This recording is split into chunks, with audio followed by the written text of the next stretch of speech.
Generic studio channel पर एक बार फिर आप सभी का स्वागत है। अभिनेता विनोद खन्ना द्वारा 1975 में आध्यात्मिक नेता ओशो का शिष्य बनने के लिए अपने परिवार और अच्छे करियर को छोड़ने के फैसले ने कई लोगों को हैरान कर दिया।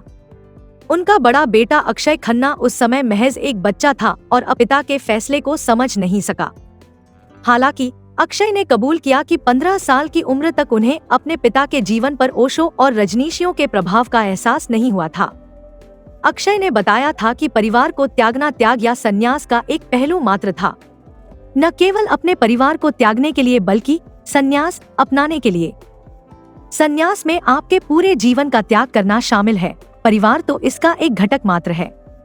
यह एक गहरा निर्णय है जिसे उन्होंने उस समय लेने के लिए मजबूर महसूस किया था। 5 साल के बच्चे के रूप में यह मेरे लिए समझ से परे था, अक्षय ने टिप्पणी की।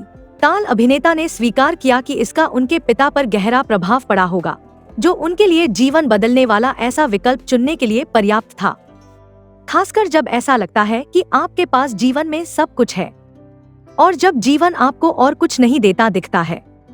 यह निर्णय लेने के लिए स्वयं के भीतर एक मौलिक बदलाव या भूकंप होना चाहिए, लेकिन साथ ही उस पर कायम रहना भी चाहिए। अक्षय ने इस धारणा को भी खारिज कर दिया कि विनोद खन्ना आंदोलन से मोहभंग के कारण अपने परिवार में लौट आए थे। उन्होंने स्पष्ट किया कि अमेरिकी सरकार द्वारा कम्यून को भंग करने के बाद उनके पिता वापस आ गए। उन्होंने कहा, यह सिर्फ इसलिए था क्योंकि कम्यून विघटित हो गया था, नष्ट हो गया था और हर किसी को अपना रास्ता ढूंढना था, तभी वह वापस लौटा।